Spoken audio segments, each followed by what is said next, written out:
একজন সাংবাদিক জয় করবেন, এটাই মানুষের প্রত্যাশা। পান্না, আপনাকে শুভেচ্ছা। আপনাকেও শুভেচ্ছা, অবশ্যই অবশ্যই সবার পক্ষ থেকে। এবং যেহেতু আমরা প্রথমবার আপনাকে পেয়েছি আপনার কারামুক্তির পর, আমরা একেবারে সেই দিন থেকে শুরু করব। আপনাকে যেদিন সেখান থেকে ধরে নিয়ে নেওয়া হলো, আপনি সাথে সাথে যে প্রতিবাদ যেটা দেখিয়েছেন, আদালতে নেওয়ার সময় আপনার হাতে হাত করা, সেখানেও আপনি প্রতিবাদ দেখিয়েছেন, সে অংশ জানবো। থানায় নেওয়ার পর কি হলো আপনার প্রথম? আমি প্রশ্নটা আসলে বুঝতে পারিনি যে কারাগারে নেওয়ার পর কি হলো, নাকি আমাদেরকে অ্যারেস্ট করার পর কি আপনাকে হলো? অ্যারেস্ট করার পরে থানায় নেওয়ার পরে প্রথম কি ঘটলো? আচ্ছা, অ্যারেস্ট প্রথমে তো আমাদেরকে নিয়ে যাওয়া হলো নিরাপত্তার নামে। যখন ওখানে মব ক্রিয়েট করা হলো ঢাকা রিপোর্টার্স ইউনিটিতে, এবং সবাই জানেন যে অনুষ্ঠানটা কাদের ছিল, মঞ্চ ৭১ পক্ষ থেকে। সেখানে ডক্টর কামাল হোসেন সাহেবের আসার কথা ছিল চিফ গেস্ট হিসেবে, এবং জিরা খান পান্নার আয়োজনে, অ্যাডভোকেট জিরা খান পান্না সাহেবের। তো কেবলমাত্র ২-১ জন বক্তব্য দিয়েছেন, আর উনারা এখন এসে পারেননি, হয়তো আসবেন। সিনিয়ররা স্বাভাবিক একটু দেরিতে আসেন। তা সভা শুরু হয়ে গিয়েছিল। এর মধ্যে দেখলাম যে কিছু লোক হ্যান্ড মাইক নিয়ে ঢাকা রিপোর্টার্স ইউনিটির সাগরুনি মিলনায়তনে ঢুকে পড়েছে, এবং হ্যান্ড মাইকে স্লোগান হচ্ছে, তাদের মতো করে স্লোগান দিচ্ছে, লিগ ধর লিগ ধর। তো লিগ ধর, আমরা তো সবাই অবাক হয়ে গেলাম যে এখানে তো লিগের কোনো প্রোগ্রাম নয়, এটা বেসিক্যালি মুক্তিযোদ্ধাদের প্রোগ্রাম ইনফ্যাক্ট। তো যা হোক, মব ক্রিয়েট করা হলো, লতিফ সিদ্দিক সাহেবকে ঘিরে ধরে তাকে নানানভাবে এটা কি বলা যায়, তাকে একেবারে ট্রমাটাইজড করে ফেলা হলো, আমাদেরকে ঘিরে ধরেছে। তো 999-এ ফোন দিলাম আমি নিজেই, দেখলাম যে খুব বাজে অবস্থা। 999 থেকে যারা রিসিভ করছেন বলছেন কোন থানার অধীনে এটা। আমি বলছি, আবার ডিসকানেক্ট হয়ে যায়, এবং করতে করতে একসময় এলো, মানে পুরোপুরি জানার পরে প্রায় আধা ঘন্টা পরে এলো পুলিশ। তো এর মধ্যে কয়েকজনকে অ্যাসল্ট করা হলো। একজন মুক্তিযোদ্ধা তো রক্তাক্ত হয়ে বললো, আপনারা দেখেছেন। আরেকজন মুক্তিযোদ্ধা আনিসুর রহমান বুলবুল সাহেব, তার গলা টিপে ধরা হলো, গলা টিপে উঁচু করে ফেলা হলো। আমি এগুলো বলতে গেলে আসলে ইমোশনাল হয়ে যায়। মুক্তিযুদ্ধের ক্ষেত্রে কোনো আপোষ থাকতে পারে না আমাদের ক্ষেত্রে, আমাদের কারোর ক্ষেত্রের জন্য। তো এই অবস্থা, পুরো একটা হরিবল সিচুয়েশন। পুলিশ লতিফ সিদ্দিক সাহেবকে অ্যারেস্ট করলো, মানে পুলিশ হাতে তুলে দিল। অ্যারেস্ট বলে মানে তারা বলছেন যে অ্যারেস্ট করতে হবে, পুলিশ নিল, আমাদেরকেও নিল। আমাদেরকে কেন? লতিফ সাহেব হয়তো পলিটিশিয়ান, হয়তো বলতে কি নিশ্চিতভাবে তিনি পলিটিশিয়ান, সাবেক মন্ত্রী, আওয়ামী লীগ করতেন, যদিও আওয়ামী লীগ থেকে পরবর্তী তিনি বহিষ্কৃত। আমাকে অধ্যাপক শেখ হাফিজুর রহমান কার্জন, আমরা যখন বেরোচ্ছি আমাদেরকেও তাদের সাথে, মানে লতিফ সাহেবের সাথে তুলে দেওয়া হলো। তো যাই হোক, আমাদেরকে ডিবি অফিসে নিয়ে যাওয়া হলো। ডিবি অফিসে লতিফ সিদ্দিকী সাহেব, আমি, অধ্যাপক কার্জন, মুক্তিযোদ্ধা আনিসুর রহমান বুলবুল, এবং ৮০ ঊর্ধ্ব আর এক মুক্তিযোদ্ধা গোলাম মুস্তফা সাহেব, এই ৫ জনকে নিয়ে যাওয়া হলো। আর বাকি আরো যে অনেককে অ্যারেস্ট করা হয়েছে আমরা তখন পর্যন্ত জানি না। অর্থাৎ আরো ১১ জনকে শাহবাগ থানায় নিয়ে যাওয়া হলো। পরবর্তীতে যেটি জানলাম, সেখানে ছিলেন জাসদের জয়েন্ট সেক্রেটারি আবদুল্লাহিল কাইম সাহেব, গণফোরামের সভাপতি মফিজুল হক খান সাহেব, সাবেক এমপি, তাদেরকেও ওখানে রাখা হলো। আমাদেরকে জানানো হলো, যেমন আমার যিনি আইনজীবী ছিলেন পরবর্তীতে, মানবাধিকার কর্মী, সিনিয়র আইনজীবী অ্যাডভোকেট সারা হোসেন, তিনি খবর নেওয়ার চেষ্টা করলেন, আমার সাথে কথা হচ্ছে। আরো অনেকে ফোন দিচ্ছিলেন যারা বেশ ওরিড ছিলেন। এরই মধ্যে সারা বাংলাদেশি ব্যাপারটি সবার জানাজানি হয়ে গেছে।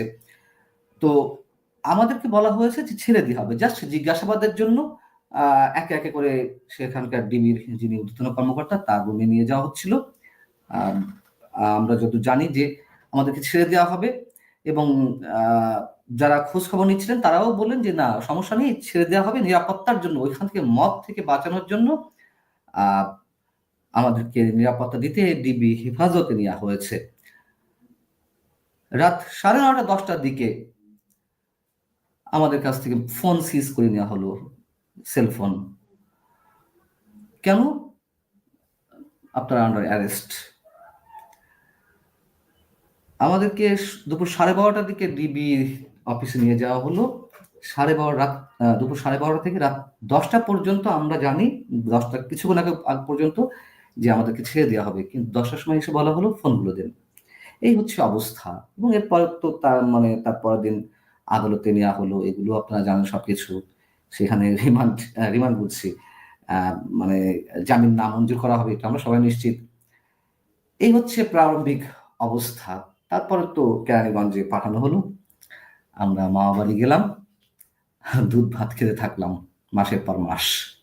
পরবর্তীতে আমাদেরকে কাশিমপুর মানে কারাগারে নিয়ে আসে। থানায় ডিবি অফিসে সারা রাত যে সারা রাত আপনি ডিবি অফিসে ছিলেন? জি, ডিবি অফিসের সারা রাত গারদে। ডিবি অফিসের গারদে। আপনাদের এমনিতে দুপুর 12:30 থেকে রাত 10টা পর্যন্ত ডিবি অফিসের ওয়েটিং রুমে রাখা হয়েছিল, আর রাত 10টার পরে ডিবি অফিসের গারদে নিয়ে যাওয়া হলো। আমাদের ফোন টোন সব সিজ করা হলো, আহ, যা যা করা হয় ফরম্যাটে যেগুলো থাকে, এবং সারা রাতে ডিবি অফিসের গারদে রাখা হলো। পরদিন সকাল, ওদিন শুক্রবার ছিল, যেদিন অ্যারেস্ট করা হয় ওদিন বৃহস্পতিবার, যেদিন চালান দেওয়া হলো আদালতে উপস্থাপন করা হলো সেদিন ছিল শুক্রবার। গারদে যতক্ষণ ছিলেন, গারদে তো মেঝেতেই তো থাকবার ব্যবস্থা, হ্যাঁ, তাই খুব না? স্বাভাবিক, খুব স্বাভাবিক, মেঝেতেই। একসাথে কতজন সেই গারদে সেই রাতে? সেই রাতে আমি ঠিক ওভাবে কাউন্ট করিনি, তবে অনুমান 40-45 জন অন্যান্য মামলা আসামি হিসেবে, যাদেরকে অভিযুক্ত আসামি হিসেবে যাদেরকে। আপনাদের কজন ছিল একসাথে সেখানে ওই সময়?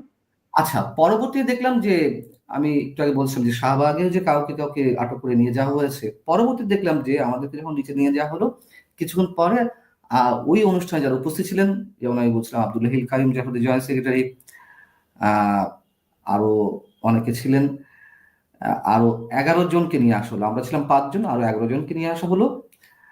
আর আরো একজনকে ধরা হয়েছিল, মানে থানায় নিয়ে যাওয়া হয়েছিল, মফিজুল হক খান সাহেব, গণফোরামের সভাপতি। তাকে যে কোনো কারণে ছেড়ে দেওয়া হয় শাহবাগ থানা থেকেই। ডিবি অফিসে আপনার ফ্যামিলি মেম্বারদের সাথে যোগাযোগ করতে পেরেছিল ওরা, বা ওরা দেখা করতে পেরেছিল ডিবি অফিসে? না, না, না, না, ডিবি অফিসে কেউ দেখা করতে পারেনি। কোনো আইনজীবী এসেছিলেন সেখানে? না, আমাদের তারপরে পরিবার যখন দেখা করার চেষ্টা করেছিলেন, তারা দেখা করতে পারেননি। কোনো আইনজীবীও আসতে পারেননি, বিকজ আমরা তো ওই সময় আইনজীবী হয়তো পরিবারের লোকজন যোগাযোগ করেছিল, কিন্তু কোনো আইনজীবী আসতে পারেনি। ইভেন পরিবারের সদস্যরা তো নয়। আদালতে আমরা আপনার দেখলাম তো, বাইরে দেখলাম আপনার হাতে হাত পড়া, আপনি হাত উঁচিয়ে রেখেছেন। জি, এর আগে এটা কি আদালতের ভেতরে ঢুকবার সময়, না ইয়েতে জেল হাজতে নেবার সময়? এটা এটা আমাদেরকে ডিবি অফিস থেকে হাত করা পরিয়ে প্রিজন ভ্যানে তোলা হয় আদালতে নেওয়ার সময়।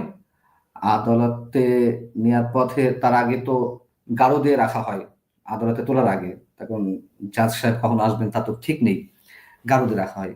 গারদে নেওয়ার সময় হ্যান্ডকাপ খুলে দেওয়া হলো, হাত করা। আবার যখন আদালতে তোলা হলো, তখন বুলেট প্রুফ জ্যাকেট, হেলমেট, হাত করা, মনে হচ্ছে আমরা দেশের শীর্ষ সন্ত্রাসীদের অন্যতম কেউ কেউ, সেভাবে নিয়ে যাওয়া হলো। আমরা বললাম যে বুলেট প্রুফ জ্যাকেট কেন, আমাদেরকে কেউ গুলি করবে না, হেলমেট কেন? আমাদেরকে সন্ত্রাস বিরোধী আইনে দেওয়া হয়েছে মামলা, সন্ত্রাস বিরোধী আইনে যাদেরকে দেওয়া হবে তাদেরকে নাকি এইভাবেই ধরে উঠাতে হবে। তো 2-1 জনকে হেলমেট দিল না, পরবর্তীতে আবার হেলমেট জোর করে পরানো হলো। এই আর কি, যা হয়, যা হয়ে আসছে। আদালতের হাজতখানায় আব্দুল লতিফ সিদ্দিকী সহকে ছিলেন, না উনি আলাদা ছিলেন? ডিবি অফিসে। আদালতের হাজতে আদালত যখন নেওয়া হয় আপনাদের, জি, আদালতের কাঠগড়ায় আদালতে তোলার আগে আম, গারদে গারদে আমাদের একসাথে রাখা হয়েছিল।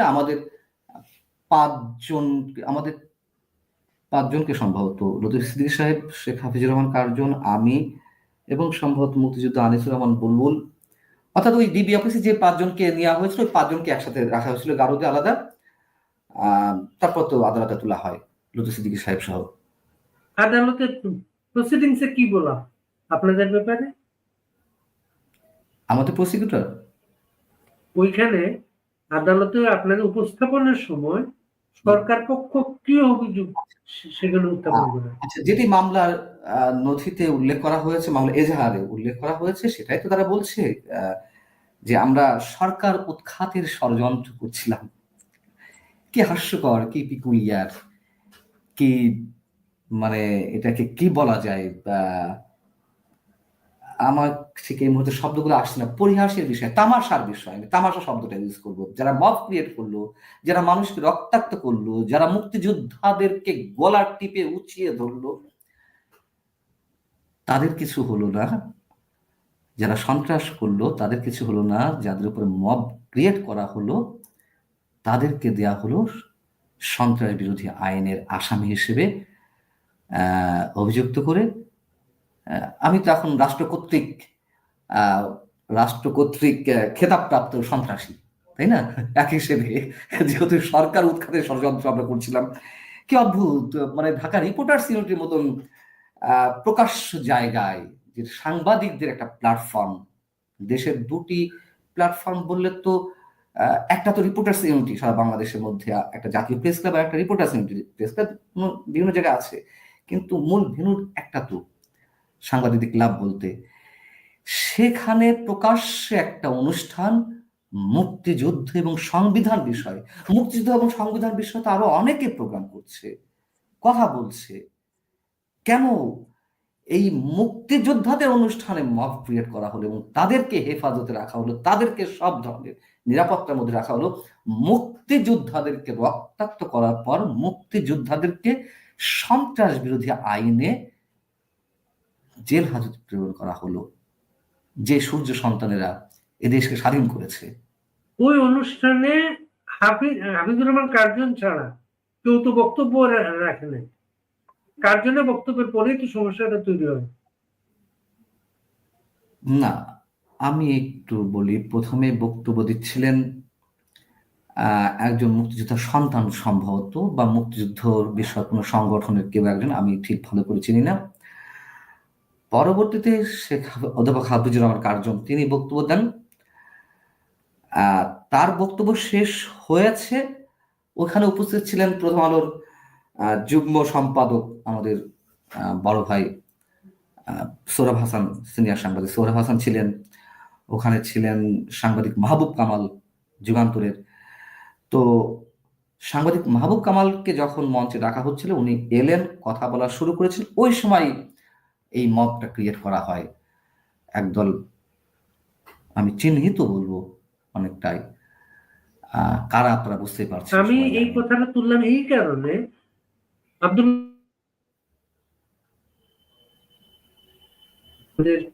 আব্দুল লতিফ সিদ্দিকী সেখানে বক্তব্যই রাখেন নাই, কিন্তু আমাদের ইন্টারনেট সংযোগের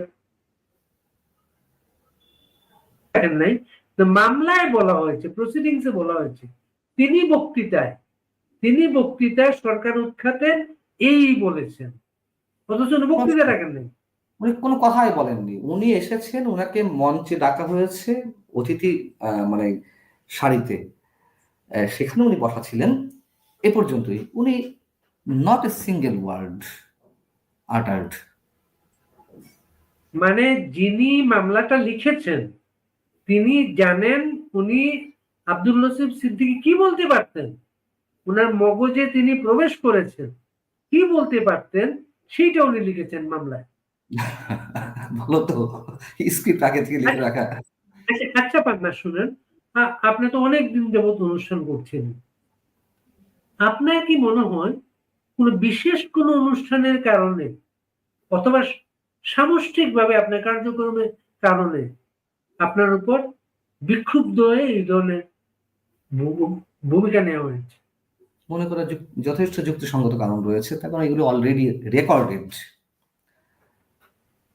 সরকারের যারা দালালি করছেন, মানে এক শ্রেণীর সোকল্ড মানুষ তো আছেন সবসময় সরকারের দালালি করেন। আওয়ামী লীগের সময় দালালি করেছে না, আমাদের মধ্যে থেকেই তো সিনিয়র সাংবাদিকদের অনেকে দালালি করেছে না, যাদের নামগুলো উচ্চারণ করতেও আমি একজন তাদের জুনিয়র হিসেবে, তাদের অনুজ হিসেবে হিসেবে আমি সাই ফিল করি। আবার এই সরকারের সময় দালালি করছে, সাংবাদিকদের মধ্যে অনেকে দালালি করছে, অনেকে সাংবাদিক সাজার চেষ্টা করছেন, অনেকে আম, ইউটিউবে নানান ধরনের টক শো বা মানে কথিত বিশ্লেষণ করছে।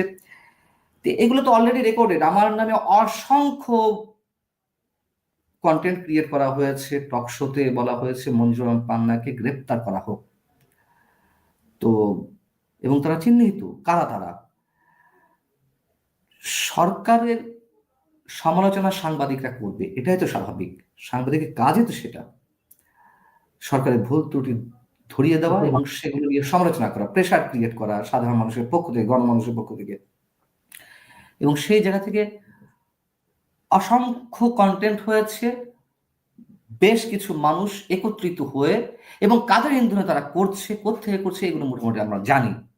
যেহেতু জানি, খুব ডেফিনেট করেই জানি, নিশ্চিতভাবেই জানি, কিন্তু তথ্য প্রমাণ তো এইভাবে উপস্থাপন করা যাবে না, সেহেতু আমি নামগুলো আর এখানে উচ্চারণ করছি না। সাংবাদিকতার নীতিমালা অনুযায়ী আমি যেহেতু একজন সাংবাদিক হিসেবেই এখানে কথা বলছি, আপনি সাংবাদিক হিসেবেই পরিচয় করে দিয়েছেন, সেই জায়গা থেকে আমি সাংবাদিকতা নীতিমালা অনুযায়ী কোনো ধরনের তথ্য প্রমাণ যেহেতু এই মুহূর্তে আমার হাতে নেই, সেহেতু এখানে আমি নামগুলো ডিসক্লোজ করছি না। কাদের দ্বারা অনুপ্রাণিত হয়ে, কাদের দ্বারা আদিষ্ট হয়ে নির্দেশিত বা তাদের নির্দেশ বাস্তবায়ন করছিল, আমি খুব ভালোভাবে জানি। বলতে পারি যে দেশের বাইরে থেকে যারা মক ক্রিয়েট করাচ্ছে, যারা জঙ্গিবাদী উস্কানি দিচ্ছে, তাদের দ্বারা আদিষ্ট হয়ে এই ধরনের কন্টেন্ট ক্রিয়েট করা হয়েছে।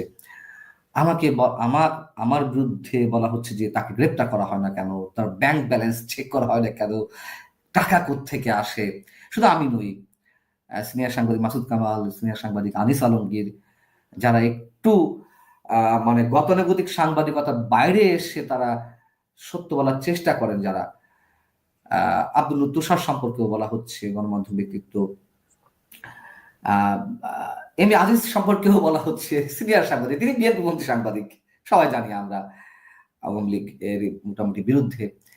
তার নামে অনেকে অনেক কথা বলছেন, মানে অভিযোগ করছেন। তো আমি আমারটা বলি যে দিনের পর দিন উস্কানি দেওয়া হয়েছে এই মঞ্জুর আলম পান্নাকে, কাদের এজেন্ডা বাস্তবায়ন করছে, তাকে আটক করা হচ্ছে না কেন, তাকে আটক করা হচ্ছে কেন, তাদের বক্তব্যের পরিপ্রেক্ষিতে আমি নিজেও আমাকে নিয়ে আমি কন্টেন্ট করেছি। আমার শিরোনামও ছিল মঞ্জুর আলম পান্নাকে অ্যারেস্ট করুন, মানে তারা যেহেতু বলছে মঞ্জুর আলম পান্নাকে অ্যারেস্ট করুন, তাদেরটাই কোট করে দিয়েছিলাম। তো খুব স্বাভাবিক, এটা মনে করা যথেষ্ট যুক্তিসঙ্গত কারণ আছে।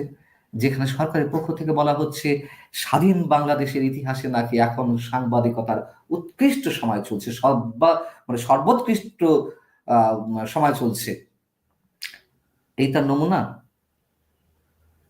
এবং এখনো অনেক ধরনের হুমকি সরকারের পক্ষ থেকে, ওই ধরনের কোনো হুমকি আসেনি। ইনফ্যাক্ট যে সত্য কথা, সরাসরি এভাবে কোনো হুমকি আসেনি। তো হুমকি কেন? যা আয়েশ করার তা তো আয়েশ করিয়ে দিয়েছে গত কয়েক মাস, তাই না?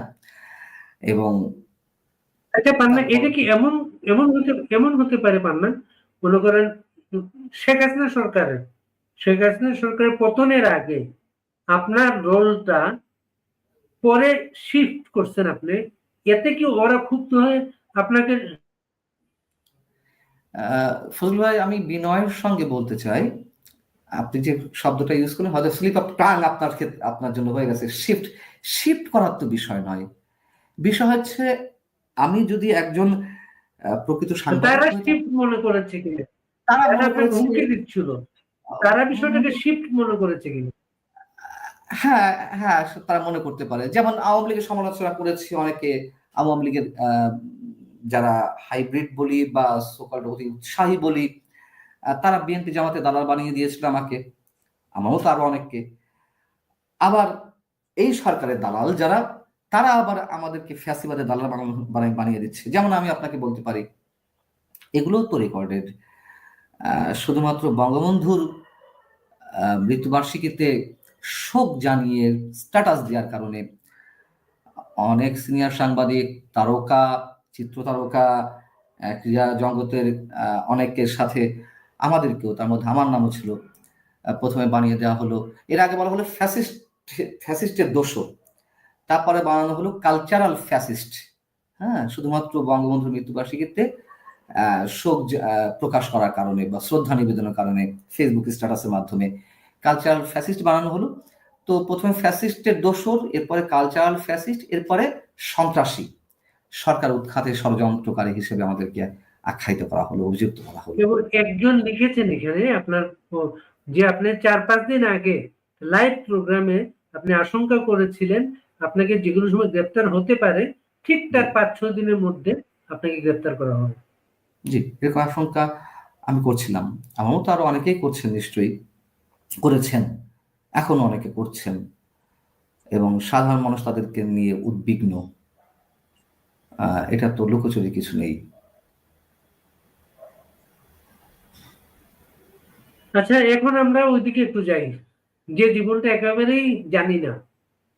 আপনি যে আপনাকে জেলে নেওয়া হলো ওই দিন থেকে একটু শুনি। ওই দিন থেকে মামা বাড়ি ছিলাম, মামা বাড়িতে আদর আপ্যায়ন কেমন হয় তত জানেন না, মামারে হ্যাঁ। কোন মামারে কোন মামারে কাশিমপুর না কোনটাতে? কেরানীগঞ্জে নিয়ে যাওয়া হলো। ওইখানে 21 দিন থাকার পরে পরবর্তীতে কাশিমপুর কারাগারে আহ, প্রেরণ করা হলো। যে কারাগারে দেওয়া হলো সেটাকে বলা হয়, মানে এটা আনঅফিসিয়ালি ওটা পানিশমেন্ট জেল নামে ডাকা হয়। কাশিমপুর 1, 2, 3, 4, তো কাশিমপুর একটা হচ্ছে পানিশমেন্ট জেল। মানে ওখানে খুবই কড়াকড়ি, যার যে জিনিসের প্রয়োজন নেই সেটাই ইম্পোজ করা হয়, এই জন্য ওটাকে বলা হয় পানিশমেন্ট জেল। তো কেরানীগঞ্জ থেকে কাশিমপুর, এবং আমার তো মনে হয় এখন তিল ধারণের জায়গা নেই কারাগারের ওয়ার্ডগুলোতে, সেলগুলোতে যেভাবে আটক করা হচ্ছে। আর জেলের অভিজ্ঞতা আমার সবার যাওয়া উচিত একবার করে। এটা প্রথম দিন প্রথম হ্যাঁ, দিন কয়টার সময় পৌঁছেন জেলে? আমাদেরকে আদালত থেকে যখন কেরানীগঞ্জে নিয়ে যাওয়া হলো, সবকিছু সব ধরনের প্রসিডিউর মেনটেন করে টরে আদালত কেরানীগঞ্জ জেলে প্রবেশ করলাম সম্ভবত বিকাল 4টা, 4:30টার দিকে কেরানীগঞ্জে, যেহেতু 10টার সময় আদালতে তোলা হয়েছিল। তারপরে সবকিছু মেনটেন করে কারাগারে প্রবেশ করলাম 4টা, 4:30টার দিকে। এরপর এরপর তো থালাবাটি কম্বল, জেলখানার সম্বল, একটা করে কম্বল বুঝিয়ে দেওয়া হলো, একটা করে বালিশ বুঝিয়ে দেওয়া হলো। আর আহ, ওখানকার যারা ওখানে যারা আছেন অধিকাংশই তো অধিকাংশই নিরীহ মানুষ, যাদেরকে বিভিন্ন মামলায় আটকে দেওয়া হয়েছে, যারা রাজনীতির সঙ্গেও জড়িত না, কোনোভাবে জড়িত না, কোনোভাবে, দায়িত্ব নিয়ে বলছি আমি, কোনোভাবে না। এরকম অনেক কাহিনী আছে, কত কাহিনী শুনবেন। ব্যবসায়ীদের ফাঁসিয়ে দেওয়া হচ্ছে, নিরীহ মানুষকে ফাঁসিয়ে দেওয়া হচ্ছে। আহ কি বলা যায়, টার্গেট থাকে তো প্রতি থানায় যে এতজনকে অ্যারেস্ট করা হবে, এটা তো ওপেন সিক্রেট, সবাই জানি আমরা যে আজকে অমুক থানাকে এত অ্যারেস্ট দেখাতে হবে।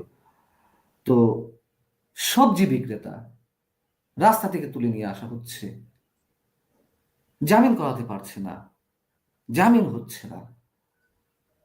যার 3 শতক 1 শতক জমি আছে সে সম্পদ সেটাও বিক্রি করতে হচ্ছে।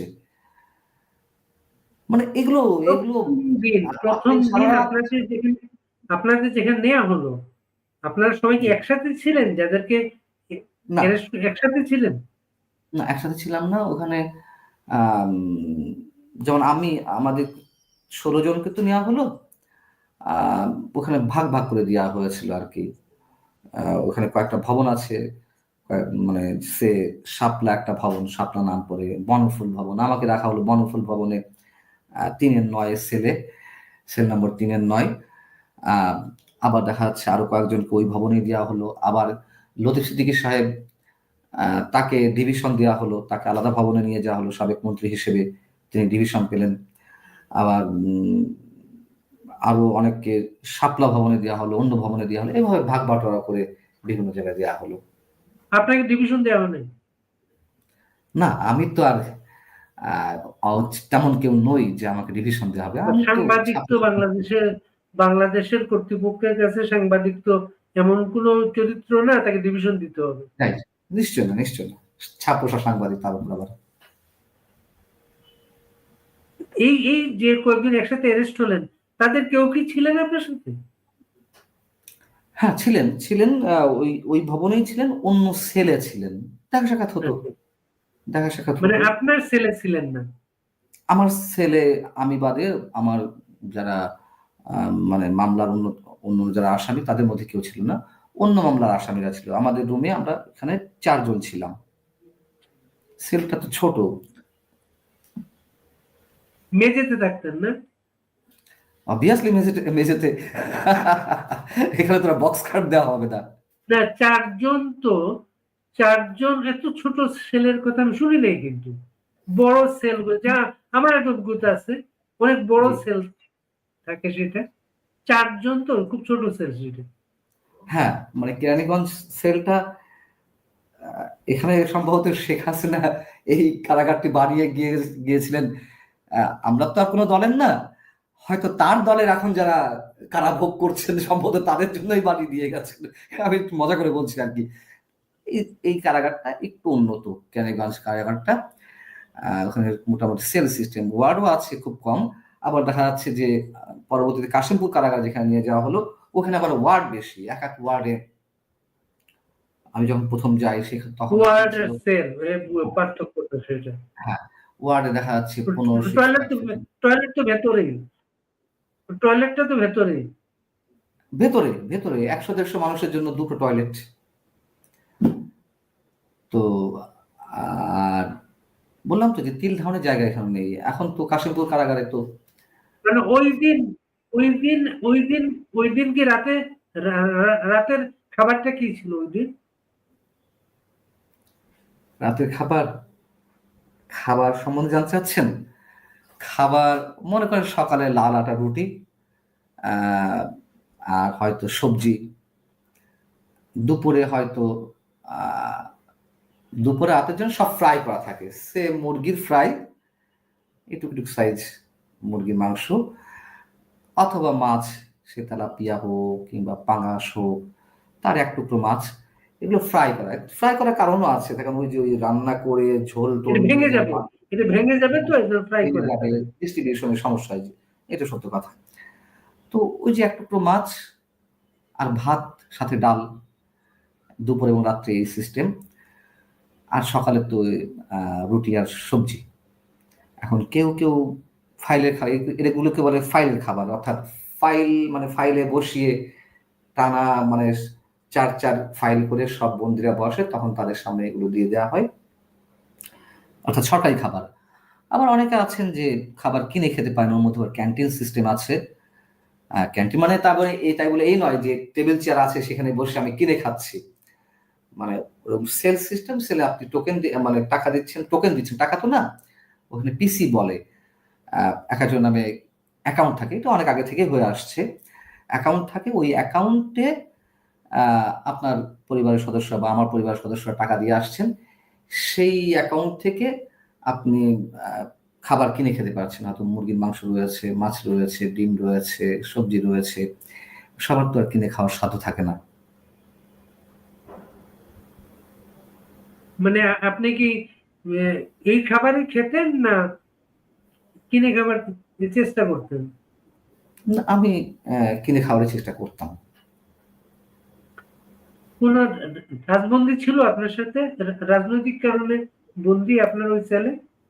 হ্যাঁ, কাশিমপুর কারাগারে যেই ভবনটিতে আমি ছিলাম, ওটা ওটা রাজনৈতিক, মানে ওটার নামই হচ্ছে যে সন্ত্রাস বিরোধী আইনে যারা আটক হবে তাদেরকে সব ওই ওয়ার্ড, ওই ভবনে দেওয়া হবে। সব সন্ত্রাসী গুলো একসাথে? ফরচুনেটলি অথবা আনফরচুনেটলি ওই ভবনের নাম কিন্তু যমুনা। যমুনা?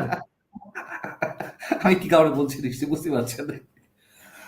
মজার তো একটা তথ্য কিন্তু। তো যমুনাতে আমরা যারা থাকতাম তারা সবাই সন্ত্রাস বিরোধী, সবাই বলতে 95-8% সন্ত্রাস বিরোধী আইনে যারা আটক হয়েছে বা সন্ত্রাস বিরোধী আইনের মামলায় যারা আটক হয়েছে তাদেরকে রাখা হতো। সো আর যেহেতু রাজনৈতিক মামলা, এখন রাজনৈতিক মামলায় আমি তো এর আগে বলেছি যারা আটক হচ্ছেন তারা যে সবাই রাজনীতি করে এসেছেন, তারা সবাই আওয়ামী লীগ করে বা মিছিল করতে গিয়ে ধরা খাচ্ছেন, নিশ্চয়ই এমন নয়। ফাঁসিয়ে দেওয়া হচ্ছে অনেকে, আমাদের সাধারণ মানুষ, তাদেরকে আনা হচ্ছে। শুধু ভাই বললে এটা সারা রাত বলা যাবে, সারা রাত বলা যাবে। না, আমাকে অনেকে বলেছেন যারা জেলার অভিজ্ঞ সাম্প্রতিকার্থী, রাতে নাকি মশার প্রকোপ এত বেশি, রাতে ঘুমাতে পারে না, দিনে হ্যাঁ, ঘুমানোর চেষ্টা করতেন। হ্যাঁ, সত্য কথা, সত্য কথা। এবং কেরানীগঞ্জে তো আমি আমার যিনি রুমমেট ছিলেন, এক ভদ্রলোক ছিলেন ইবাদ নাম করে, তিনি একজন ব্যবসায়ী, তাকে ফাঁসিয়ে দেওয়া হয়েছে। চাঁদা দাবি করা হয়েছিল তার কাছ থেকে, আমি যেটা শুনেছি চাঁদা না দেওয়াতে তাকে হত্যা মামলায় জড়িয়ে দেওয়া হয়েছে। তো উনি যেমন আমাকে গল্প করেছিলেন, ভাই আপনার কপাল ভালো, না গরম না শীতের মধ্যে আসছেন। তো এই যে শীত শুরু হয়ে গেছে, তো কপাল আবারও ভালো যে আমি শীত শুরু হওয়ার আগে চলে আসছি, মানে আসতে পেরেছি হয়তো কোনোভাবে আহ উপরওয়ালার দয়ায়।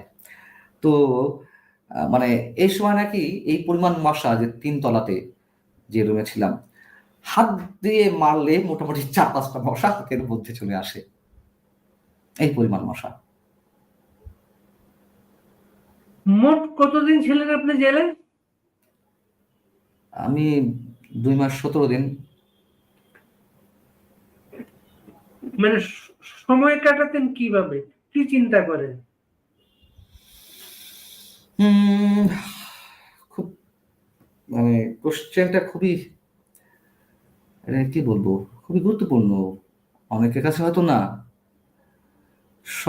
আমার সময় কাটানোটা ছিল হয়তো আমি একটু নামাজ কালাম পড়ি, সেগুলো পড়তাম।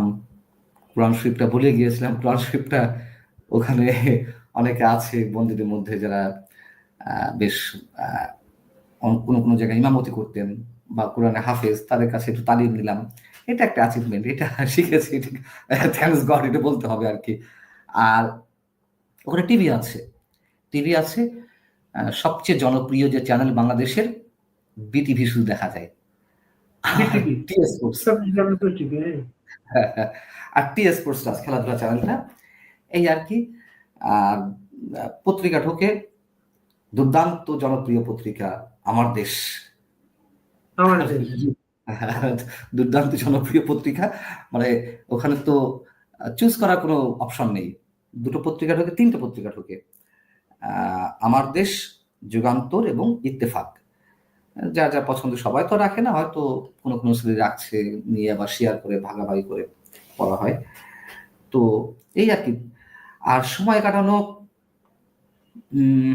খেলাধুলার ব্যবস্থা আছে, অনেকে খেলাধুলা করেন সব জায়গায় না, কেরানীগঞ্জে আহ, ছিল, আবার এখানে আহ, কাশিমপুরেও আছে। তবে পরিসরটা কোথাও ছোট কোথাও বড়।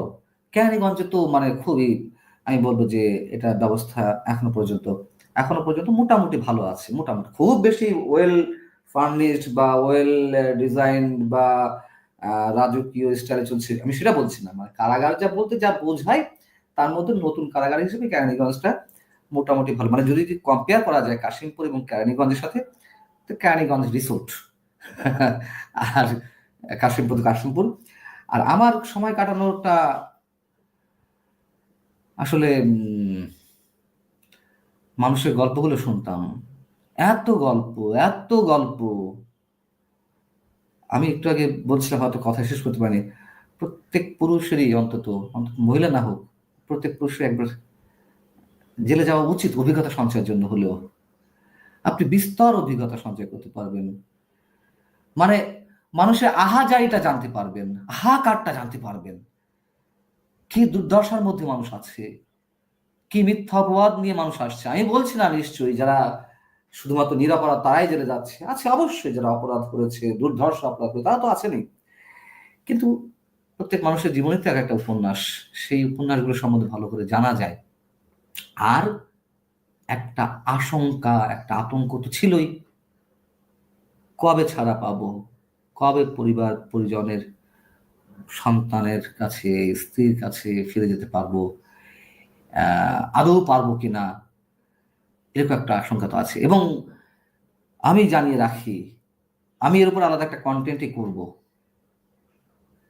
মানুষের যে আহাজারি, 1 শতক 3 শতক জমি যারা আছে, তিনি জমি জমা বিক্রি করে জামিন করাতে পারছে, মানে জামিন হতে পারছে না, কিন্তু লয়ারের ফিসটা তো দেওয়া লাগছে, যে প্রসিডিউর লাগে লাগে সেই প্রসিডিউর পারপাস তো খরচ করা লাগছে। আবার যাদের জামিন হচ্ছে তাদেরকে আবার নতুন নতুন মামলায় ঢুকিয়ে দেওয়া হচ্ছে। অনেকে এমন অবস্থা আছে, জামিন না থাক, জামিন করাবো না, খামাখার টাকা পয়সা খরচ করে লাভ কি, জামিন করাবো না, যে কয় মাস যায় যাক। তখন আমি একটা মামলার পেছনে 2 লাখ 4 লাখ 5 লাখ টাকা খরচ করে জামিন হলো, হয়তো আরেকটা মামলা চলে আসছে, তাহলে কি হলো, ওই মামলায় ওই টাকাটা আমার গছে গেল। আবার নতুন মামলায় যেটা এলো সেটাতে আমাকে আহ, টাকা পয়সা খরচ করে জামিন, হয়তো যদি মেলে ভালো কথা, জামিন হলে আবার একটা মামলা আসছে। ভৌতিক বিষয়।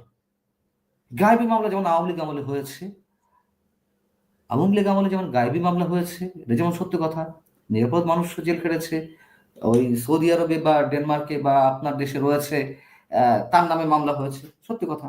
কিন্তু আওয়ামী লীগ আমলে, এটা সত্যি কথা, জামিন পেয়েছে মানুষ, জামিন পেয়েছে 1.5 মাস 2 মাস মাথায়, অনেকে আমার নামে শত শত মামলাও হয়েছে, জামিনটা তো মিলেছে, ফান্ডামেন্টাল রাইটস, জামিনটা। কিন্তু এখন তো মানুষ জামিন পাচ্ছে না। অতএব এরকম অনেকে আছে যাদের জামিন হচ্ছে, ওই যে বললাম যে একটা পর একটা মামলা আসছে, তারা জামিন করানো বাদ দিয়ে দিয়েছে। যাই হোক, যা মানে যাই হোক, থাকি, খামাখার জামিন করিয়ে লাভ কি, এই অবস্থা।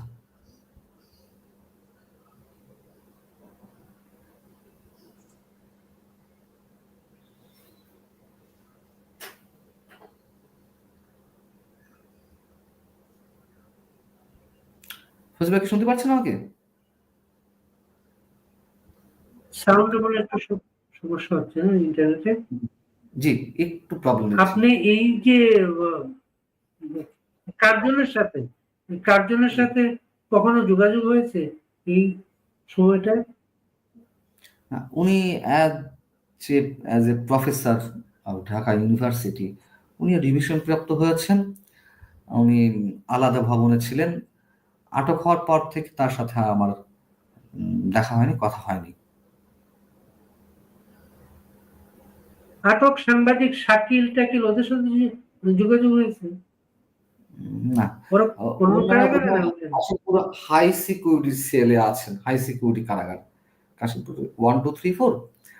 তো আমি ছিলাম কাশিমপুর কারাগার 1-এ, ওনারা সম্ভবত হাই কারাগার সিকিউরিটি কারাগার মানে আপনার চেয়ে বড় সন্ত্রাসী কিন্তু তারা কিন্তু। হয়তো।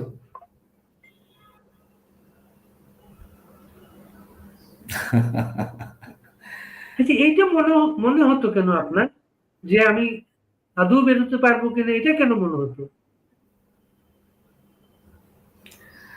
আম, খবর খবর তো বাইরে থেকে পেতামই, এবং প্রথমেই আপনাকে বলেছি অ্যারেস্ট হওয়ার আগের কাহিনী এবং অ্যারেস্ট দেখানো পর্যন্ত ডিবি অফিসে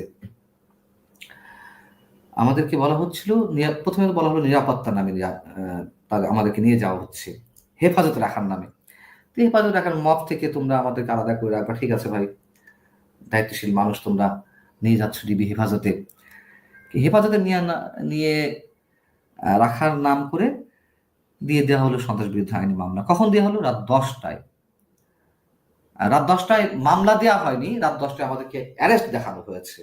মামলা কখন করা হয়েছে পত্র পত্রিকাতে এসেছে রাত 1টার সময় নাকি মামলা রুজু করা হয়, রাত 1টার সময়, 28শে আগস্ট দিবাগত রাত 1টার সময়।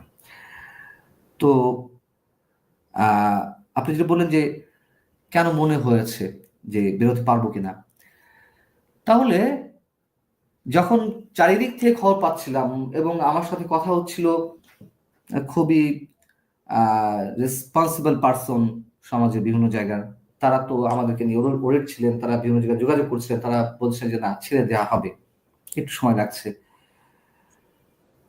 রাত 1টার সময় যদি মামলা দিয়ে দেওয়া হয় আর তার আগে যদি আমাদেরকে অ্যারেস্ট দেখানো হয়,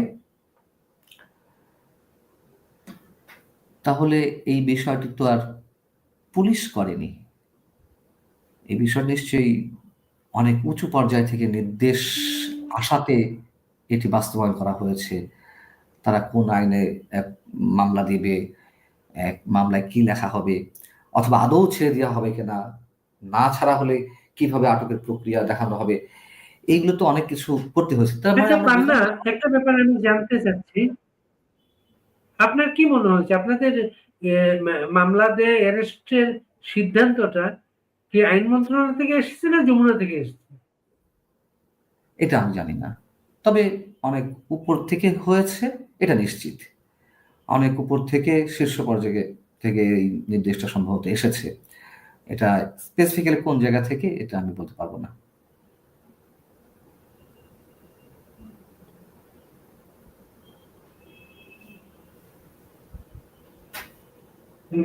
জেলখানে যাবার পরে আপনার ফ্যামিলির সাথে যোগাযোগ প্রথম কবে আপনাকে দেখতে যেতে পারে তারা?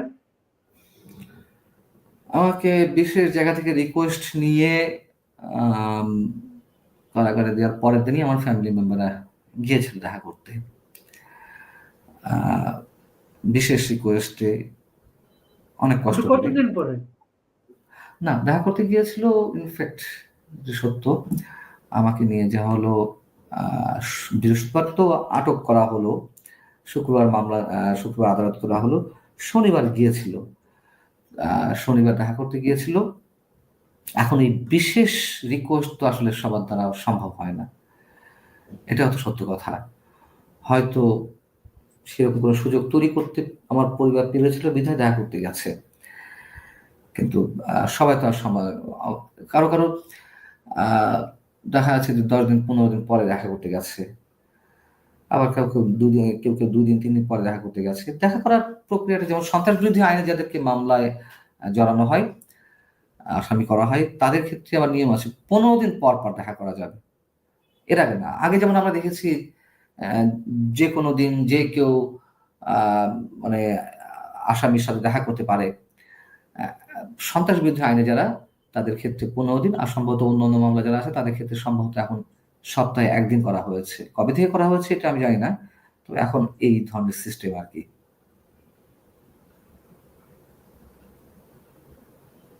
আইনজীবীর সাথে প্রথম কন্ট্যাক্ট কখন হয়, কতদিন পরে? আইনজীবী ওখানে তো আমাদেরকে যখন আদালতে তোলা হলো 29শে আগস্ট শুক্রবার সকাল 10টার দিকে আদালতে তোলা হলো, তখন ওইখানে স্বতঃস্ফূর্তভাবে স্বতঃপ্রণোদিতভাবে কয়েকজন আইনজীবী ছিলেন।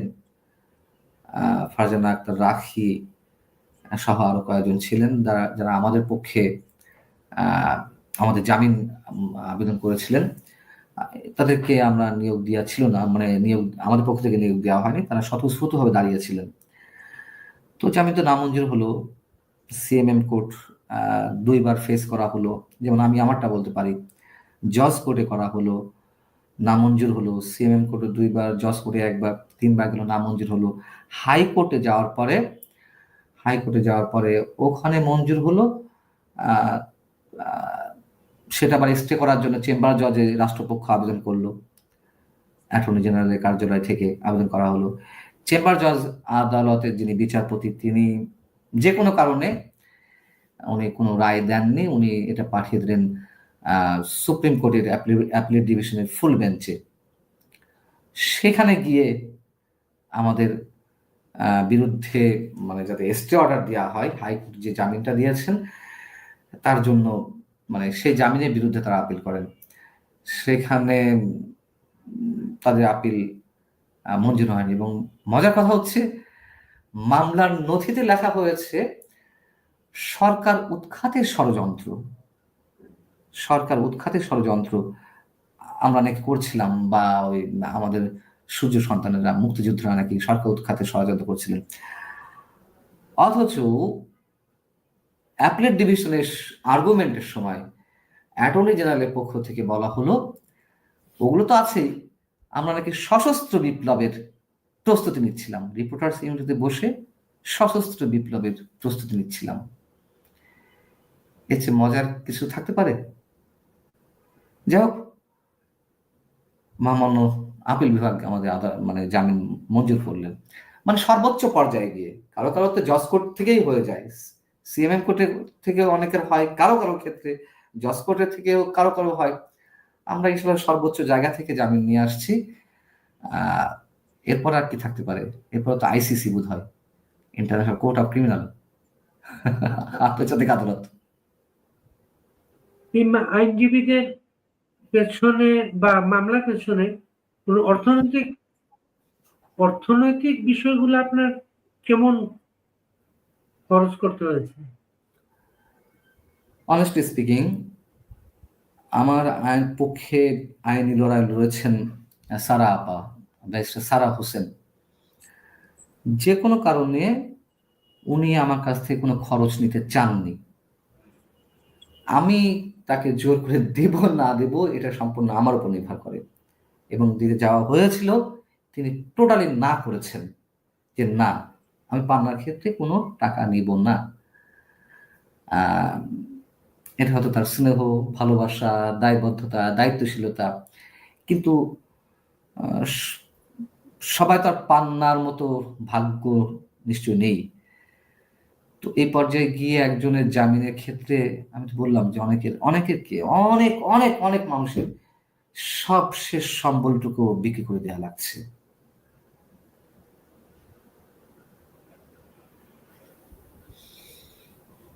সারা হোসেন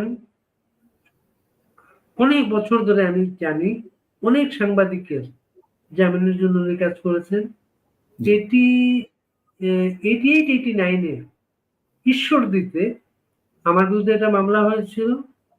আমার জামিনের জন্য সারা হোসেন ঈশ্বরদীতে গিয়েছিল ওই সময়। আচ্ছা আচ্ছা, বাহ। একটি আইন সালিশ কেন্দ্র, ওনার তো হ্যাঁ, আইন সালিশ কেন্দ্রের সাথে জড়িত ছিলেন। আইন সালিশ কেন্দ্রের একটা টিম আর কি এটা। হুম। উনি নিজেও তো হিউম্যান রাইটস অ্যাক্টিভিস্ট, সারা জীবন তো এর পক্ষেই কথা বলেছেন আর কি। এই যে আপনার গ্রেফতার, আপনার হ্যারাসমেন্ট, আপনার জীবন থেকে মূল্যবান এতগুলা দিন হারিয়ে যাওয়া, এর বাইরে অ্যাচিভমেন্টটা কি আপনার? এর বাইরে অ্যাচিভমেন্ট অ্যাচিভমেন্ট নিউটনে থাকলো না, প্রত্যেক ক্রিয়ারই সমান এবং বিপরীত প্রতিক্রিয়া আছে। অ্যাচিভমেন্ট আমি তো কোনো অ্যাচিভমেন্ট দেখি না, অন্তত সার্বিকভাবে। বরং মানুষ অনেকটা ভয়ের মধ্যে আছে। অমুক অমুককে আটক করা হচ্ছে, একটা মেসেজ দেওয়ার চেষ্টা করা হচ্ছে সরকারের পক্ষ থেকে সম্ভবত। তো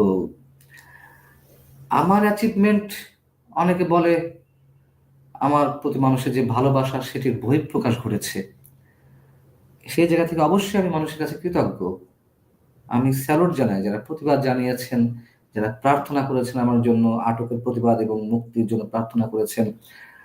মানুষ এতটা ভালোবাসে, এটা বলার জন্য আমি বলছি না, বা খুব সাহিত্য করে বলারও কিছু নেই। যেটা সত্য সেটা, এটা আমার জানা ছিল না ভাই।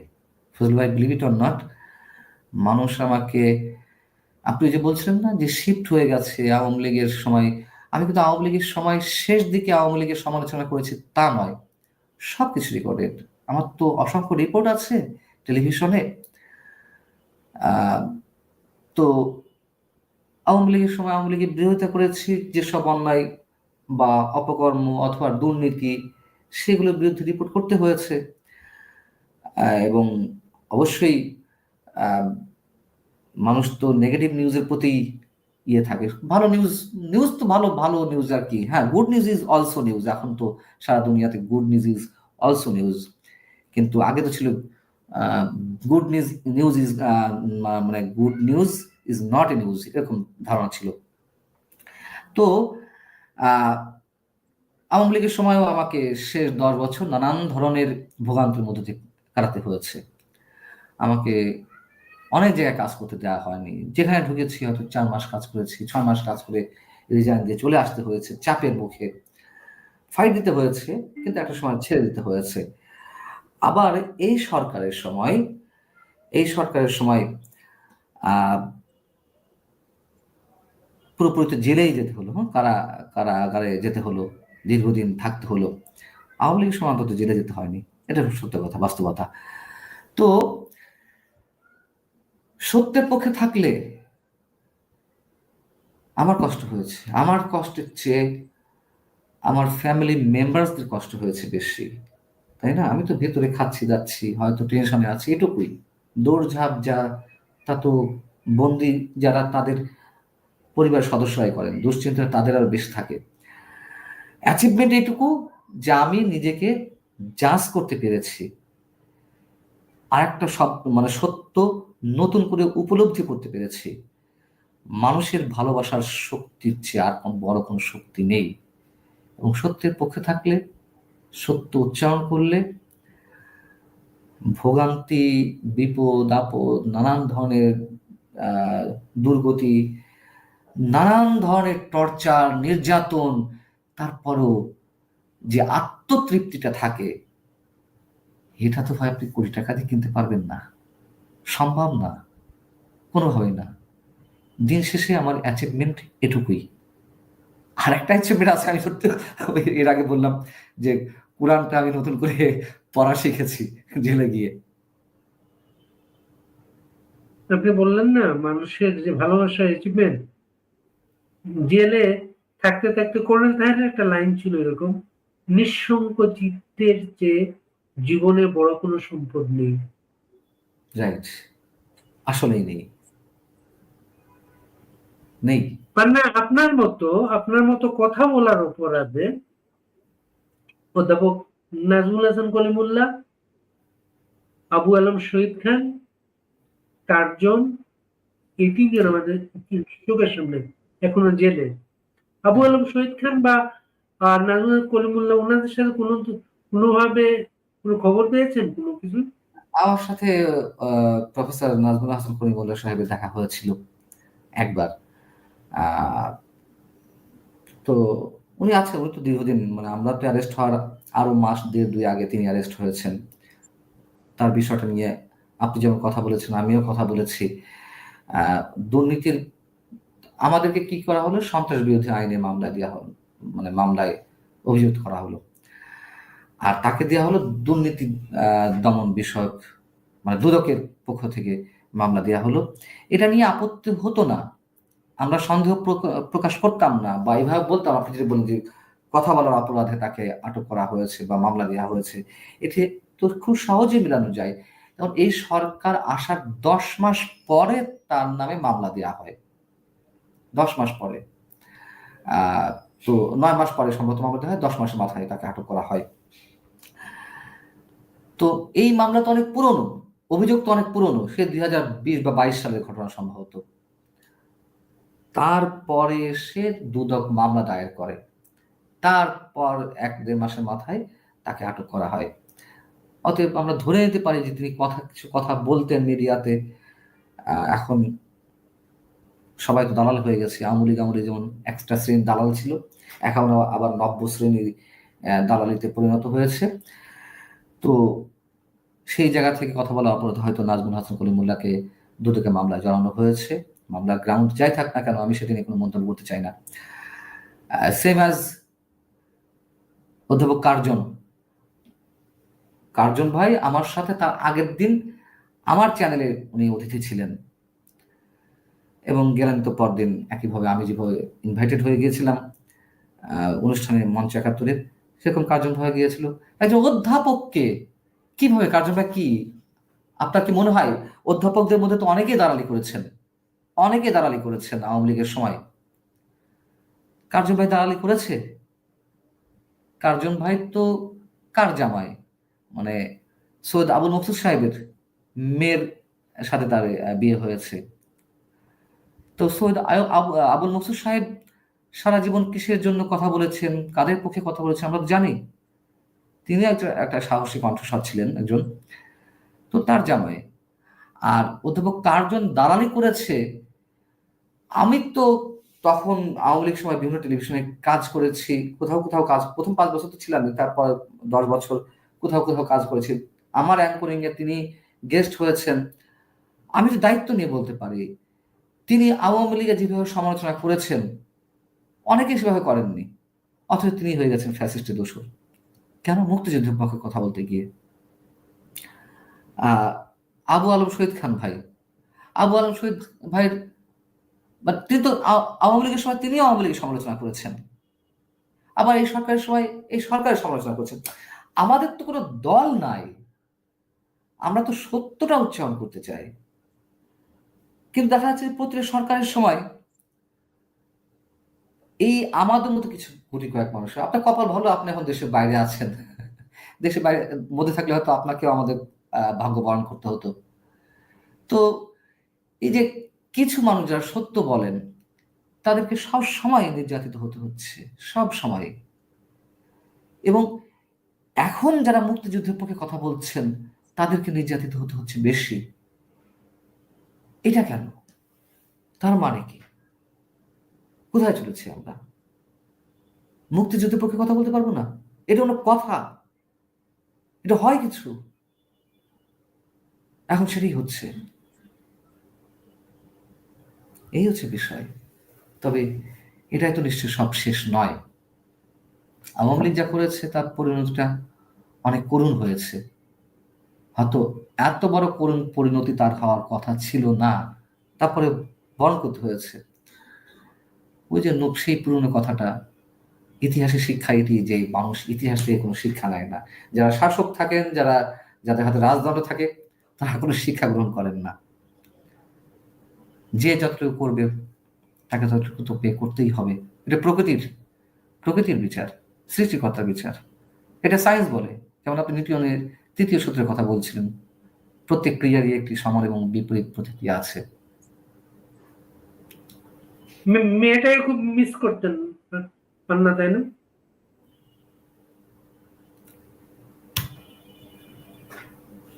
আমার তো কিছু নেই, আমার তো সম্পদ ওই একটাই, আমার সন্তান।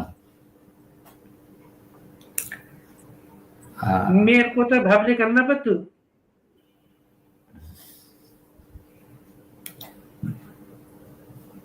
দোয়া করবেন সবাই। যখন আপনি শুনলেন আপনার আহ, মামলাটা মামলাটা হাইকোর্টের হাইকোর্টের মামলাটা স্টে করানো হয়েছে, যে জামিনটা, জি। তখন কি ভাবলেন? আম, আপনি অনেক ভেতরের খবরগুলো নিচ্ছেন, ঠিক আছে, দিতেই পারেন, সমস্যা নেই। আহ, আমার মামলাটা তো আমি যেটা শুনেছি যে মানে স্টে করার কথা বলছি না অ্যাপিলেট ডিভিশনে, মানে চেম্বার জজ আদালতে। চেম্বার জজে প্রথমে স্টে না, করা চেম্বার হয়েছে। জজে তো তারা গেলেন, রাষ্ট্রপক্ষ থেকে যাওয়া হলো স্টে করার জন্য। চেম্বার জজ স্টে করলো না। আমার এবং লতিফ সিদ্দিকী সাহেবের মামলা দুটা চেম্বার বিচারপতি তিনি হাইকোর্টের অ্যাপিলেট ডিভিশনে পাঠিয়ে দিলেন ফুল বেঞ্চে শুনানির জন্য। তা আমার যেটা হয়েছে যে স্থগিত করা হয়েছিল এবং একটি বিষয় ছড়িয়ে পড়েছিল বিকজ অফ একই দিনে আমাদের মামলাগুলো শুনানি হয়েছিল, লতিফ সিদ্দিকী সাহেবের মামলা সহ আমারটা। তো আমারটা হিয়ারিং এ প্রথম উঠেছে। তা রাষ্ট্রপক্ষের পক্ষ থেকে দাবি তোলা হয়েছে যে স্টে করা হোক, এবং তারা সশস্ত্র বিপ্লব করতে যাচ্ছিল।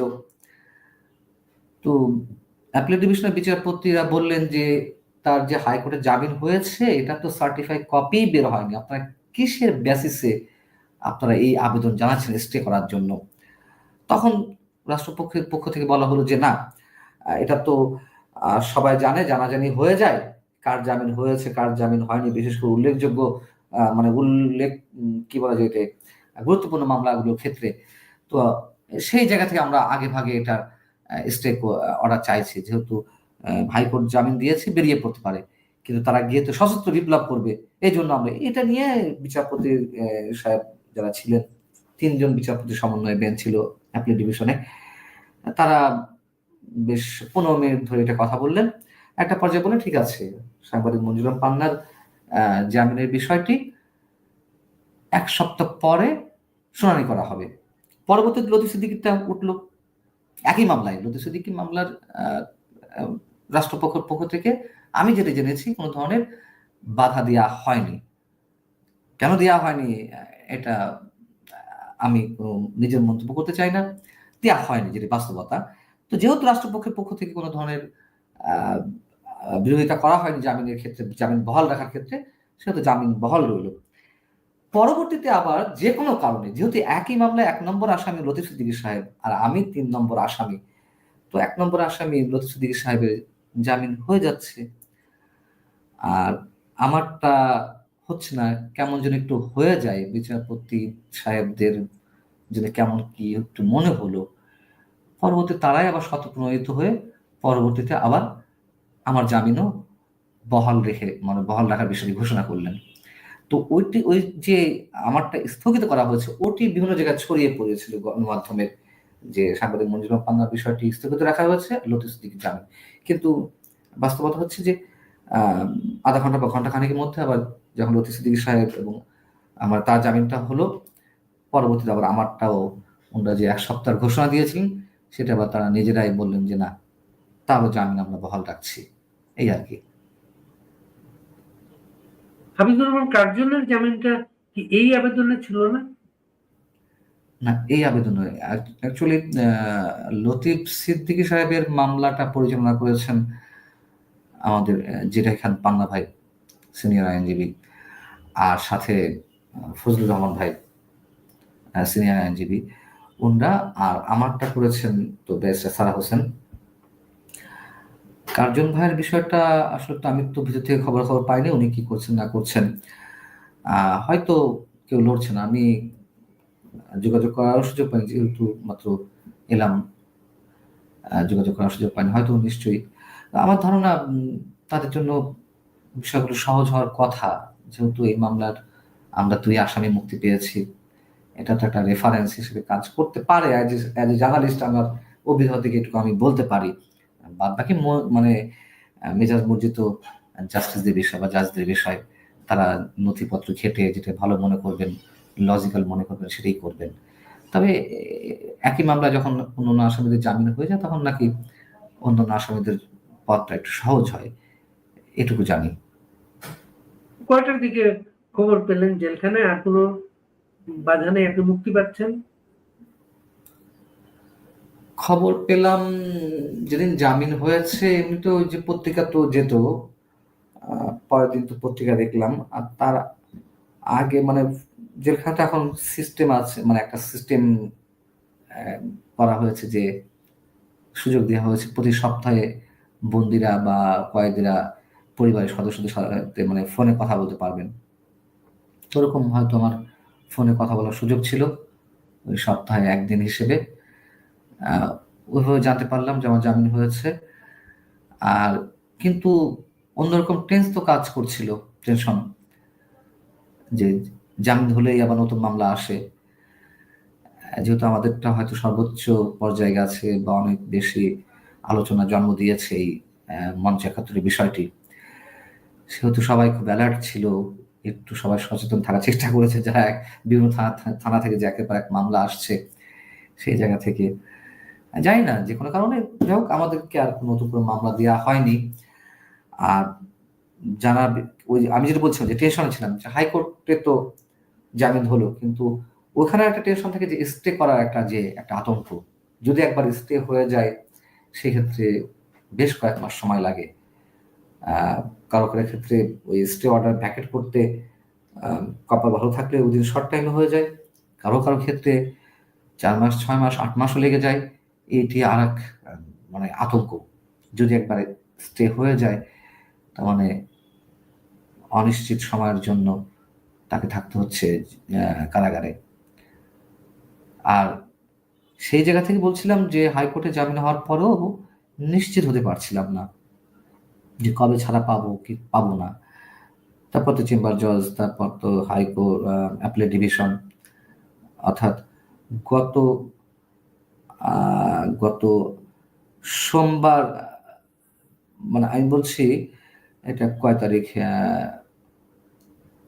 মানে আমাদের জামিন প্রক্রিয়াটা সম্পূর্ণ হতে হাইকোর্টের যেদিন জামিন দেওয়া হলো তার থেকে পুরো 7-8 দিন, 8 দিন অ্যাপিলেট ডিভিশনে 8 দিনের মাথায় আমাদেরটা ইয়ে হলো, মানে হাইকোর্টে জামিন হওয়ার পরেও আমরা পাচ্ছিলাম না, স্টে অর্ডার না দেওয়া সত্ত্বেও।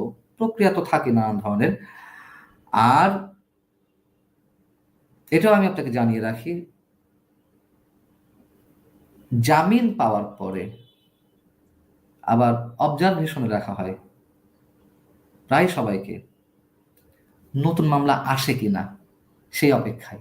ছাড়লে তো ছাড়া হয়ে গেল, নতুন মামলা আসছে কিনা, আসবে কিনা, জামিন পাওয়ার পরেও একজন জামিন প্রাপ্ত বন্দীকে আটকে রাখা হয় কোনো কোনো ক্ষেত্রে, যে কোনো কোনো ক্ষেত্রে, এখন তো প্রায় সব ক্ষেত্রে, নতুন মামলা আসছে কিনা, আসবে কিনা।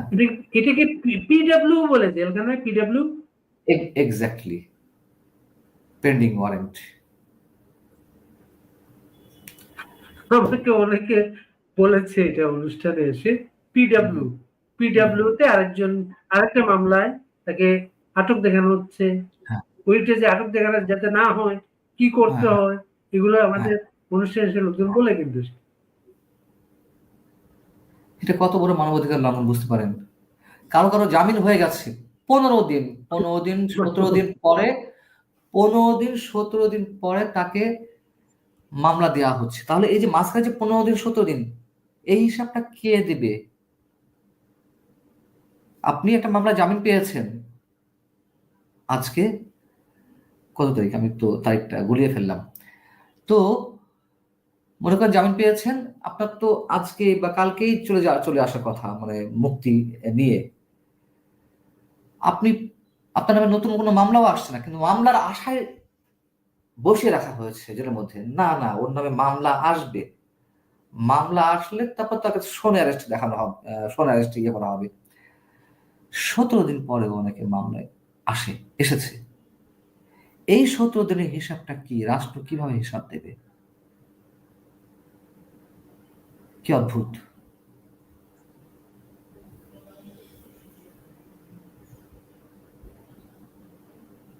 যখন ফাইনাল হয়ে গেল, আপনার বেরিয়ে আসবেন, এতদিন যাদের সঙ্গে ছিলেন তাদের প্রতিক্রিয়াগুলা কি ছিল? যখন কারো জামিন হতো মানুষ তো কান পেতে শুনতো, যখন জামিন মানে কারাগারের ভাষা বা ওইখানকার ভাষা, জামিন তল্লাশি, মানে যার আমার জামিন হয়েছে তল্লাশি চালানো হচ্ছে যে এই ব্যক্তিটা এই কারাগারে আছে কিনা, নাকি কেরানীগঞ্জে আছে বা কোন ভবনে আছে, এটা জামিন তল্লাশি। তো দেখা যাচ্ছে যাদের নাম ঘোষণা হচ্ছে, মানে আশপাশ যাদের জামিন হয়নি তারাও যে কি পরিমাণ খুশি হচ্ছে যে না কেউ না কেউ তো বেরোচ্ছে, কেউ তো বেরোচ্ছে, একেবারে যে নাম কারো না আসে তার মানে তারটাও আসবে না, তখন তারা আশায় বুক বাঁধে। কি যে উচ্ছ্বাস, কি উচ্ছ্বাস! আর যখন, মানে আমি আর নিজের কথা বলতে চাই না, নিজের ঢাক ঢোল পেটাতে চাই না, কিভাবে আমার ভেতর থেকে মানুষ কিভাবে আমাকে বিদায় দিয়েছে, কিভাবে জড়ো হয়েছে, এটা বলতে গেলে বেশি বলা হয়ে যাবে, ওটা থাক। তবে অন্যান্য মানুষের কথা বলি, আমি সবার ক্ষেত্রে বলি যে মানুষের, মানে অন্যের জামিন হচ্ছে, আপনি খুশি হচ্ছেন, আলহামদুলিল্লাহ বলছেন, আলহামদুলিল্লাহ মন থেকে বলছে। জামিন তো এখন খুব কম, খুব কম। এই জন্য একজনের জামিন হলে মনে হয়, অনেকে মনে করে যে এই বুঝি বুঝি পথ খুলছে।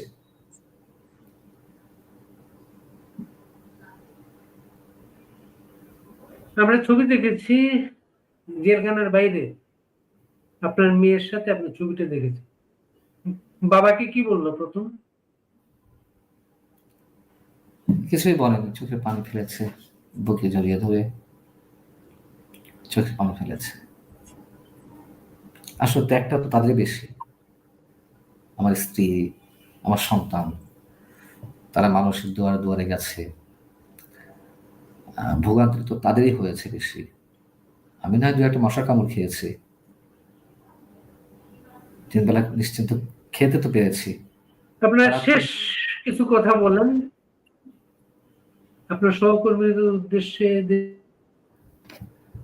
আহ, শেষ কথা বলতে আমি অবশ্যই আপনার এই অনুষ্ঠান থেকে মঞ্চ একাত্তরের মঞ্চ একাত্তরের যে অনুষ্ঠানটি ছিল একেবারে নিরীহ একটা অনুষ্ঠান, সেই অনুষ্ঠানের মানে অনুষ্ঠান থেকে যারা আটক হয়েছেন, অধ্যাপক শেখ হাফিজুর রহমান কার্জন, সাবেক সচিব আবু আলম শহীদ খান, মুক্তিযোদ্ধা আনিসুর রহমান বুলবুল, মুক্তিযোদ্ধা গুলাম মোস্তফা মুস্তফা মুক্তিযোদ্ধা আহ, মানিক সাহেব,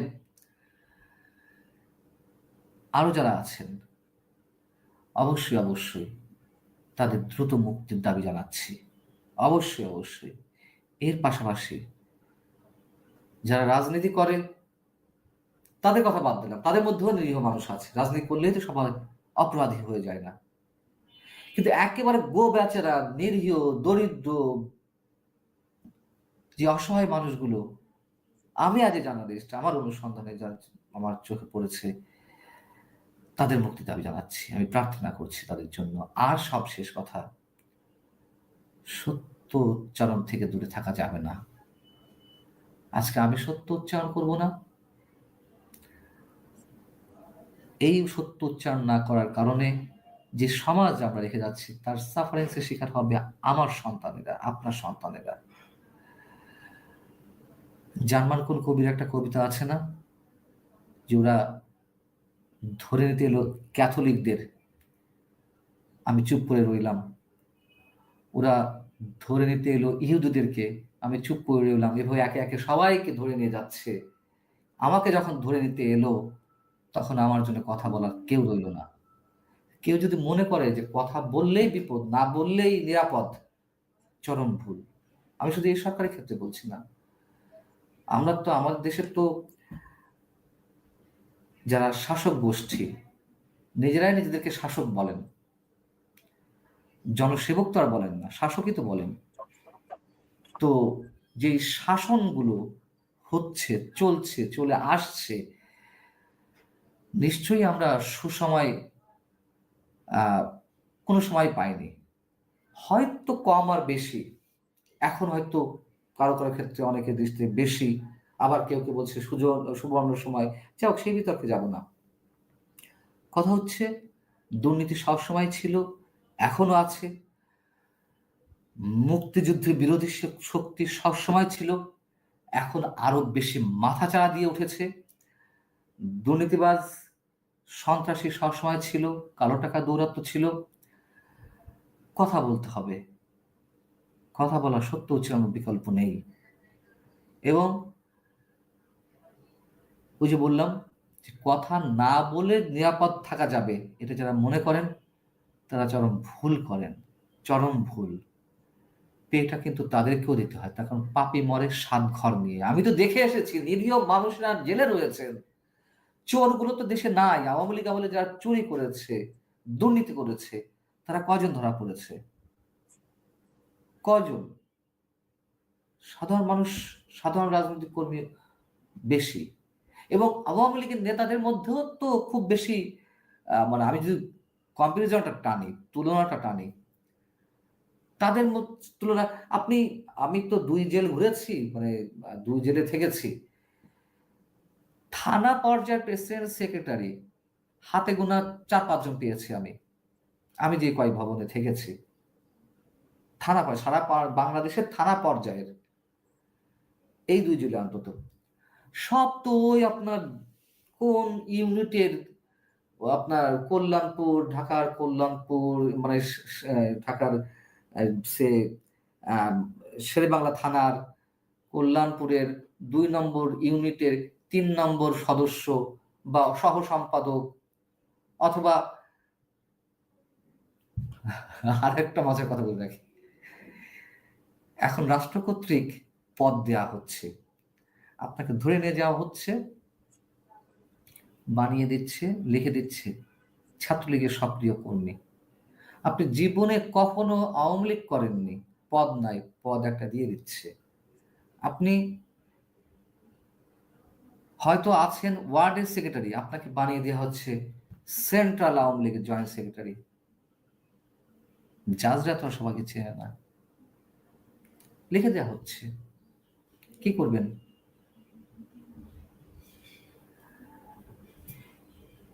এই তো চলছে। তো আপনাকে আটকের মাধ্যমে সাংবাদিকদের কি কোনো বার্তা দেওয়া হয়েছিল? সরি, আপনার কি মনে হয় আপনাকে আটকের মাধ্যমে সাংবাদিকদের একটা বার্তা দেওয়া হয়েছিল? হতে পারে, এটা তো খুব স্বাভাবিক, বার্তা তো দেয়াই স্বাভাবিক। তবে তার আগে থেকেই তো বার্তা দিয়ে আসা হচ্ছে, শুধু আমাকে আটকের মধ্যে দিয়ে নয়। এরকম বার্তা তো বিভিন্ন ক্ষেত্রে দেওয়া হয়েছে। সংস্কৃতি মন্ত্রণালয়ে প্রশ্ন করা হলো কতজন আমরা 24শে আন্দোলনে নিহত ধরব, এই প্রশ্ন কেন করা হলো, তার জন্য 3 জনের চাকরি গেল। আমিও তো চাকরি ছাড়লাম একটা জঙ্গি গোষ্ঠীর হুমকির পরিপ্রেক্ষিতে। আমি তো একটা টেলিভিশনে ছিলাম, ওই আপনার ওহি নাজিল করে বিভিন্ন জায়গা থেকে, দেশের বাইরে থেকে, ফ্রান্স থেকে, আমেরিকা থেকে ওহি নাজিল করে বাংলাদেশে যারা জঙ্গিবাদে উস্কানি দিচ্ছে তাদের হুমকিতে আহ, আমার কোনো সমস্যা নেই, কিন্তু মালিক পক্ষ তো ভয় পেয়ে গেল। আমাকে তো আমি নিজে চাকরি ছেড়ে দিয়ে আসলাম যে আমার কারণে স্টেশন ক্ষতিগ্রস্ত হবে। তো এরকম বার্তা তো বিভিন্নভাবে দেওয়া হচ্ছে, অনেকের চাকরি গেছে। জনকণ্ঠ ভবন দখল করে নেওয়া হলো, কেন দখল করে নেওয়া হলো? এ নিয়ে কোনো টু শব্দটি আছে? কোন টু শব্দটি আছে? একটা ব্যক্তি মালিকানা প্রতিষ্ঠানিকভাবে দখল করে নেওয়া হলো। হতে পারে জনকণ্ঠ দালালি করেছে আওয়ামী লীগের, যেটা আমরাও সাপোর্ট করি না, এক পেশে ভাবে লিখেছে জনকণ্ঠ। এটা তো অপ্রিয় হলে সত্য কথা, এক পেশে, সম্পূর্ণ এক পেশে ভাবে লিখেছে, সাংবাদিকতার নীতিমালার মধ্যে পড়ে না। কিন্তু সেটা একটা ব্যক্তি প্রতিষ্ঠান, একটা গণমাধ্যম কেন দখল হয়ে যাবে? গণমাধ্যমের সামনে মব ক্রিয়েট করা হয়েছে, গণমাধ্যমের সামনে জিয়াফত করা হয়েছে, গরু জবাই দেওয়া হয়েছে, বার্তা দেওয়া, যেরকম বার্তা তো আমাকে দিয়ে শুরু হয়েছে তা তো না, আরো অনেক আগে থেকে দেওয়া হয়েছে, দেওয়া হয়ে আসছে।